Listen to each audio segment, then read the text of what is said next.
How would you describe it? Because I have my view on it, but yeah. Okay. It's imbalanced, broken. Both of us, both the masculine and feminine, missing out on the natural gift of fully embodying one's masculinity or femininity in relationship to one another. Right. How that flows, how healthy that could be. Yeah. So there's like definitely a sadness that comes up when I think about that. I feel like as women, we... Have you ever seen this TV show called Insecure? Yeah, I seen 2 episodes, but I don't have HBO, so it's like I wasn't able to watch all of it, the whole thing. Okay. So a lot of them were like the free episodes on YouTube. I know that's right. Mm-hmm. Yeah. I kind of relate to that show when I think about that show. Really does show a very real reality of the relationship between men and women, like especially like us young millennial folk. Yeah. Women almost like chasing after men, like seeking the validation from men. Yeah. Yeah. And maybe this is me like projecting my own experience, but I feel like we have not been allowed to rest in the fullness of what it is to be feminine, which is, there's beauty there. There's like this joy, like young vibrancy that we can embody. And like, y'all love that shit. Like, whoop, I'm over there, Indeed. Shorty in the sundress dancing. Yeah. But then there's also this like deep lament and sadness that a woman can carry as well. Like just the fullness. Like we're not just like these confident, like perfect, emotionally stable, nurturing beings that you see on like television and shit. That is a part of being a woman, being naturally nurturing, being naturally soft. Yeah. But like there's the other side to us too, And I think like the relationship between the masculine and the feminine is like that not being allowed for a woman to be the fullness of who she is. Right. Her sadness, her ugliness, her insecurity, and her confidence and her beauty and her Beyonce. All that. Right.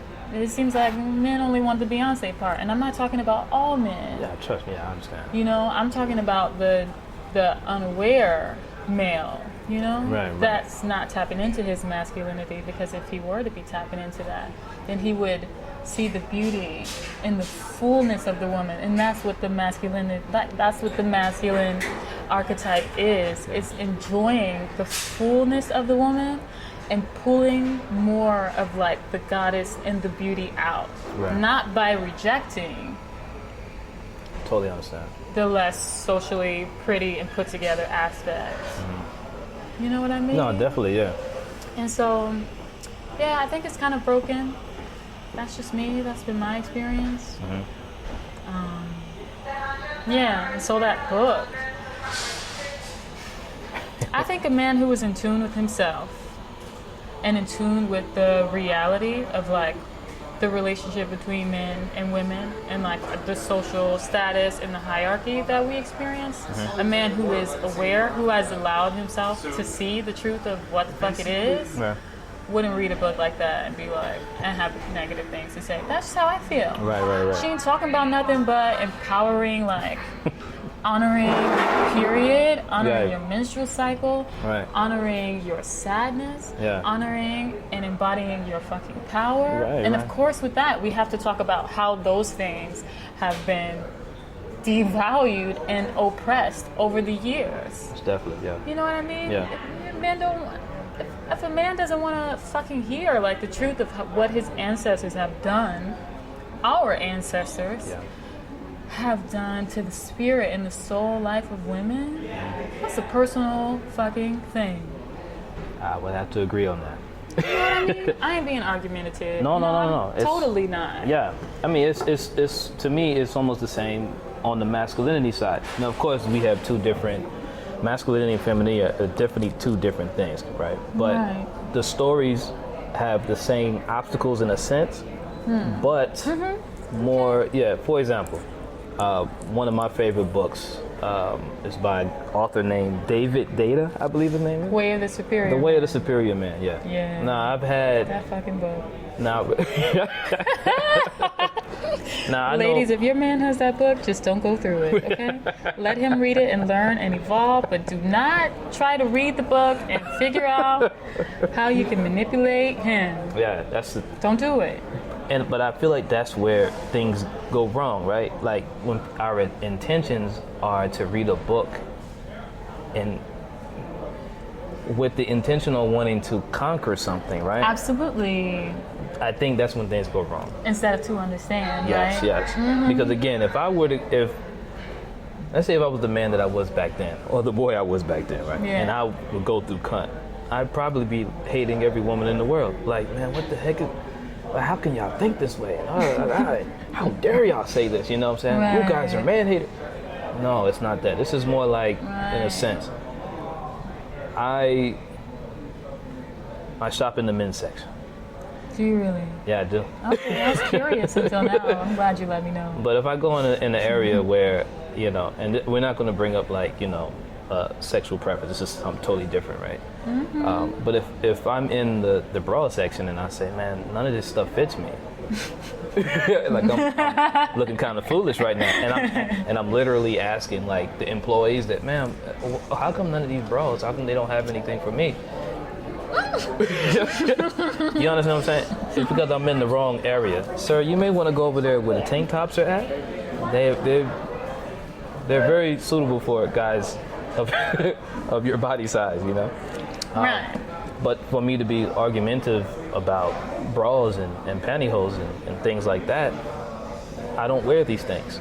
So why am I being offended off of, you know, the things that I'm not even supposed to be in? So in other words, I don't involve myself in certain things that I feel don't belong to me, but at the same time, Beautiful. if I do, you have to look at it from a different perspective, right? Like, okay, these things right here are this is definitely for the woman. You understand what I'm saying? And then you, in a sense, you just, if you can't get anything good out of it, then you may want to go ahead and leave it alone, basically. You know what I'm saying? Again, that's coming from the filter. Like everything that comes in isn't necessarily for me. So if I hold on to something that's not for me, my body and my mind may not react to it properly. You see what I'm saying? But that would be my fault because I choose to hold on to things that don't necessarily belong to me. Right, your conditioning, not necessarily your conscious fault, but just the way that, you know, through growing up and being raised, that most of your life you've been conditioned to respond in this way to certain subjects and things. Exactly, yeah. Which is an important thing that we spend time with acknowledging and why do I respond this way to this kind of thing again? Why is it that I don't like? Yeah. Responding to and attending to the source of that belief. Right. And thinking about whether we want to continue to believe that way or whether we don't. Yeah. And once we decide, you know what?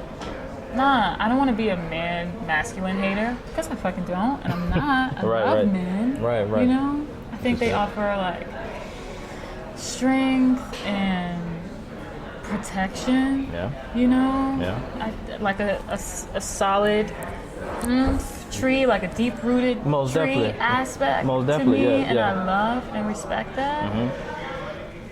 But you know, if I'm having some beliefs like, you know, I don't just fucking like men. All men are like this, or like them type of niggas. See, them niggas that be on like Facebook and like scrolling their Instagram and acting this way in the club. I can't stand those kinds of guys. Right. Where is that coming from? Why do I believe that way? Why am I responding this way? Yeah.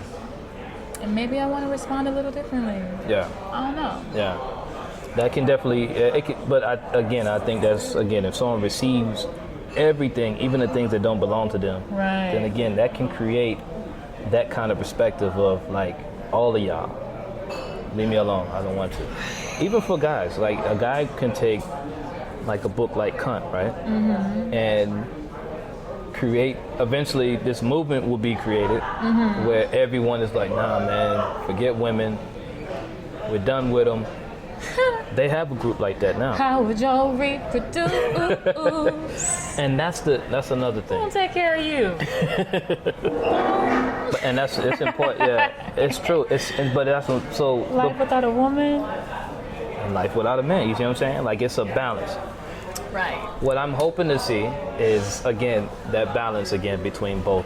Same. Yeah, it's just I agree. yeah. So, in support of both, but always recognizing if there's an imbalance or if someone's going overboard. Right. Yeah, I don't allow myself to go with them. I have to stay within like that middle ground. That's real healthy. Yeah, it's because otherwise you'll get pulled like tug of war. It's not healthy, right? So Yeah, maybe it's even important to go through a little bit of that with some awareness of what's happening until, you got to make mistakes until it becomes a habit just as much as you reacting in this negative way is a habit. True. And that's going to mean a few times are going to pass where you are getting pulled back and forth.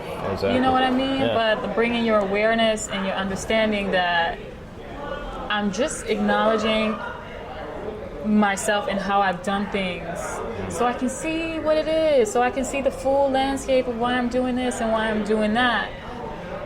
I'm just bringing the awareness to it first. Right. Because if I just jump straight into like, oh man, I need to be different, I'm right back in square one with the insecurity, with negative emotions. That's not helping or nourishing to help me change. You know what I mean? Totally. So I think it's important to see first and for us to really support one another in the journey of rebalancing the masculine and the feminine,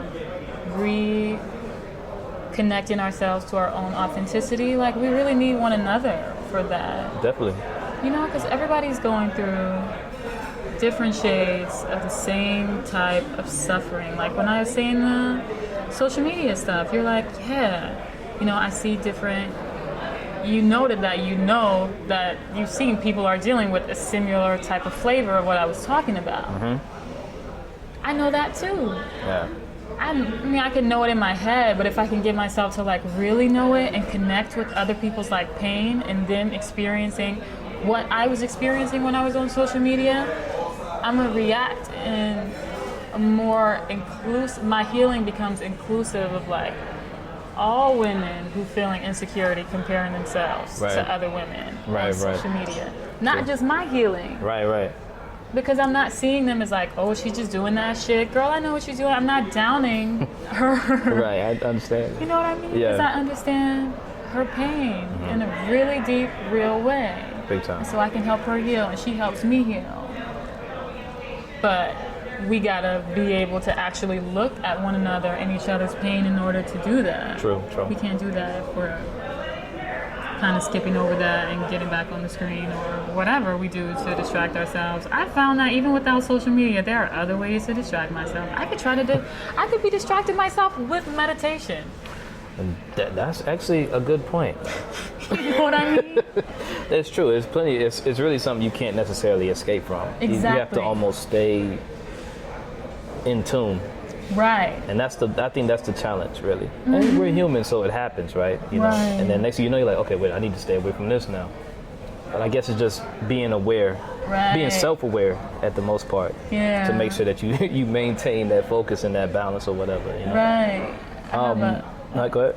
I have a homegirl. Her name is Shug, and Shug is she's the founder of this organization called Sacred Twerk. Yeah. It's right here in Houston. Have you heard of Sacred Twerk? I actually seen that on. It was a video on Instagram. I was in the Sacred Twerk you were in performance at the Black Love Festival about a month ago. Were you in the video, you think? I'm pretty sure I was. What is it? Was it on a stage? No, this was like in like a dance room kind of thing. I was probably in it. Was it like someone posting on their personal page? Yeah. Okay. Yeah, I was probably there. We practiced all throughout Sacred Pretty dope Twerk. Stuff. We don't talk about Sacred Twerk. well, let me see how much time we got. Oh dang. We got. Let me see. I got another interview at 12. Oh, okay. Where's it at? It's probably gonna be here. Since I told him meet me downtown. Okay, I won't overdo it. No, we got time though. We got time. But I think Sacred Twerk is really important.